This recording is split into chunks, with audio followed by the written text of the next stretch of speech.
labadii qof haddii istiidaa way kala tegayaan. Soomaaliya waxa aliya waxa noo dhaxeeya dagaal mooyo wax kale ma jiro. Madaxweynaha waan hambalyeynaya. halkan waa bartamaha magaalada Hargeysa ee caasimadda u ah Somaliland. shacabka ku noolina waxay u dhegtaagayeen ilaa iyo maalintii shalay ahayd oo uu furmay shirka wada hadallada Somaliland iyo Soomaaliya u dhaxeeya ee ka furmay dalka Djibouti. haddaba shacabka kala duwan ee ku nool magaalada Hargeysa oo aragtiyo kala duwan ka dhiibanaya siday u arkaan shirkaasi ka furmay dalka Djibouti ee u dhaxeeya Somaliland iyo Soomaaliya iyo weliba khudbadii madaxweyne Muuse Biixi Cabdi uu ka jeediyay halkaasi ayaa waxa uu ahaa hadaladoodu. anigoo ka muwaadin ahaan arintaas ee Somaliland ahaan sida ay ugu muuqato waxay ugu muuqataa runtii shirkaasi inuu yahay shir mug iyo miisaan leh. magacaygu waa Mukhtaar Cali Cabdi. maanta madaxweynaha qaranka Jamhuuriyadda Somaliland guul la xaal leh oo la taaban karo midnadeedii leedahay soo hooyay sababtoo ah wuxuu ka sheekay halgankii ummadda Somaliland si loo xaqooqay wuxuu xasuusiyay jiilka yar ee aan waxba ogeyn ayuu maanta madaxweynaha qaranka Jamhuuriyadda Somaliland oo aan looga baqanayn maanta Muuse Biixi Cabdi maanta wuxuu tusay shacbiga Somaliland ee dhalinyarada ah inay Somaliland tahay dawlad jirta madax bannaan dastuur leh baarlamaanti leh waa ninka farmaajo madaxweyne sheeganaya waa ninkii cunaqabataynta qabtay waa ninkii awood waayay in ciidamadiisa siiyay mushaarka isagoo dawladaha wax siinayaan baarlamaankii baa laga caawinaya farmaajo oo lacag la siinay madaxweynaha qaranka ciidamada Somaliland iyo meel kasta Somaliland dawladda Somaliland ma bixisa iyadoo caalam bixinin labadii qof haddii istiidaa way kala tegayaan. Soomaaliya waxa aliya waxa noo dhaxeeya dagaal mooyo wax kale ma jiro. madaxweynaha waan hambalyeynaya. Djibouti ugu horeyso inay Soomaaliya ku biirto nimanka ay kilalka shanaad inuu soo gooyay Abiy Ahmed ugu horeeyo yiraahdo waa ku diray kilalka shanaad Somaliland midnimada ku soo biir diyaar batawnahay laakiin si Somaliland inta la kaxeeyo dib loo kaxeeyo si ariga yeeli meynaadeer labada farmaajiyo waxaan sheegay baalkii Abiy Ahmed iyo ninka Djibouti haysta madaxweynaha qarankana waxaan leeyahay hambaliyo mudane Muuse Biixi Cabdi madaxweynaha qaran baatay u arkaa wada hadal qaldan sababtoo ah Soomaaliya kuma garawsanaynay kulaysay kuma garawsanaynay wax ku yeeshay maxay haday sidoo kale to maxay haday dawladnimadeedan weydiidantii kuguma raacsana wixii shirarkii hore dhacay wixii lagu heshiiyay ilaa aad fulisaan wax wada hadal inoo yaalo marka shirka hadalka madaxweynahana waan taageersanahay uma arkaan wax midho dhalaa inay shirkaasi ka dhacayo shirkaan ma qaban natiijo ka soo baxayso kaliya shirka Somaliland ba ka faa'iido Soomaaliya faa'iido ugu jirta ma jirto waxaan leeyahay Soomaaliya waxaan leeyahay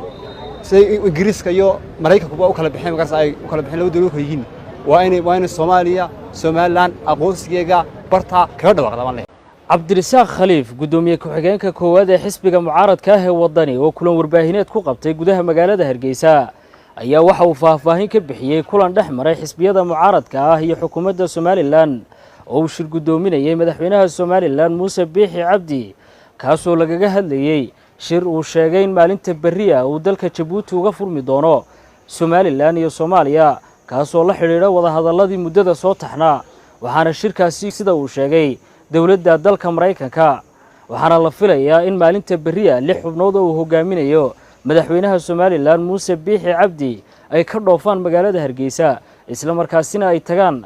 dalka Djibouti halkaas oo uu ka furmi doono shirkani wada hadallada Somaliland iyo Soomaaliya oo ay ka qayb galayaan wadamo kala duwan oo danaynaya inay wada hadlaan Somaliland iyo Soomaaliya. madaxweynuhu ka warramay in bari oo axada waftu isagu hogaaminayo oo 6 xubnood ay u bixi doonaan dalka Djibouti aynu walaalahanahay kana qayb gali doonaan shir ay isugu iman doonaan Jamhuuriyadda Somaliland madaxdeeda iyo wafti ka socda iyo xubno ka socda dawladda federaalka Soomaaliya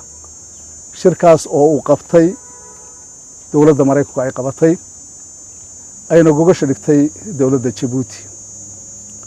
waxa uu noo sheegay madaxweynuhu in hadeerto ama waqtigan aynu joogno ajende gaar ah oo faahfaahsan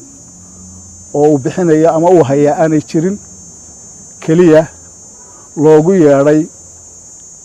inay ka qayb galaan shirkaas wixii tala ahayd ee markaa uu bidayay xisbiyada qaranka waa uu weydiiyey waxaana uu sheegay in uu jecel yahay shirkaas wixii ka soo baxa inuu axsaabta qaranka iyo ummadda Soomaaliland labadaba ku soo celiyo marka inta laga tago sida aad ogtihiin horena aan idinku sheegay shirkani wada hadaladana waxay bilaabmeen 2011kii xukuumaddii Axmed Maxamed Maxamuud Siilaanyo waxa ogolaaday golayaasha qaranka oo golayaasha xeerdejinta ah waxa ogolaaday oo iyagana arinta iyada lagu casuumay markii ay bilaabmayeen golayaasha dhaqanka waxa ogolaaday oo ka qayb galay xisbiyada qaranka waxay joogsadeen 2015kii bishii saddexaad labadeedii kulankii ugu dambeeyay ee Istanbul lagu qabtay ayay joogsadeen waxana ay ahayd arrin la isku waafaqsan yahay oo Soomaaliland hay'adaheeda kala duwan ay isku waafaqsanaayeen inaynu garteena geeyno golayaasha caalamiga ah si aynu dalkan ugu raadino aqoonsi caalami ah marka haddaba xisbiga aragtidiisa iyo fikirka oo arrinta ka qaba waxa ay tahay guud ahaan inuu ogol yahay oo aqbalay sidoo horeba u aqbalay wada hadallada Soomaaliland iyo Soomaaliya inay socdaan waxaanuna iyadana sidaas la eg taageersanahay in mandate-ka iyo awoodaha sharci ee xukuumadda ay u siiyeen sharciga dalku u siiyay inay hogaamiso wada hadalladu